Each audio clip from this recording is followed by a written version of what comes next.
আর বন্ধুরা, আজকে তোমাদের আমি শেখাতে চলেছি কিভাবে WH ওয়ার্ড থেকে যে কোনো ম্যাথের ইকুয়েশন বানাতে পারবে। সর্বপ্রথম WH ওয়ার্ডটি ওপেন করে নেবে। তারপর ব্ল্যাঙ্ক ডকুমেন্ট নামে একটা অপশান আছে, সেখানে ক্লিক করে নেবে। আমি একটা ফাইল ওপেন করছি, আমার ইকুয়েশন বানানো আছে। তোমরা ব্ল্যাঙ্ক ডকুমেন্টটা ওপেন করে নেবে সিম্পলি। এখানে একটা ইকুয়েশন দেখো আমি বানিয়ে রেখেছি। এটাই আমি তোমাদের আজকে বানিয়ে দেখাবো কীভাবে বানাতে হয়।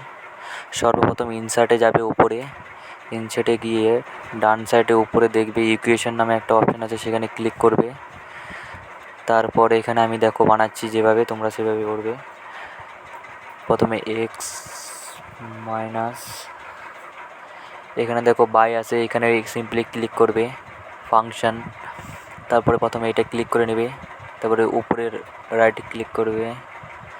তারপরে এখানে কি আছে, হাফ 1/2, তারপরে ইকুয়াল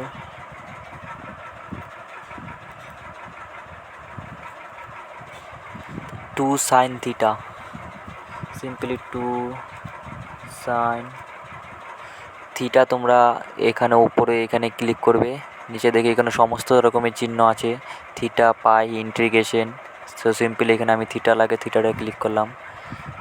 ইকুয়াল এ স্কোয়ার। গাইস এইখানে ক্লিক করবে, এখান থেকে এইটা নিয়ে এখানে এ তার স্কোয়ার। তোমরা কিউব করতে চাইলে কিউব করবে, আমি এখানে স্কোয়ার আছে স্কোয়ারই করছি। মাইনাস বি স্কোয়ার, সিম্পলি আবার এখান থেকে এসে নিয়ে নেব। তারপরে এখানে বি তার স্কোয়ার। তো কীরকম লাগলো ভিডিওটা অবশ্যই কমেন্টে জানাবে, এবং ভিডিওটা পছন্দ হলে একটা লাইক এবং সাবস্ক্রাইব করে দেবে।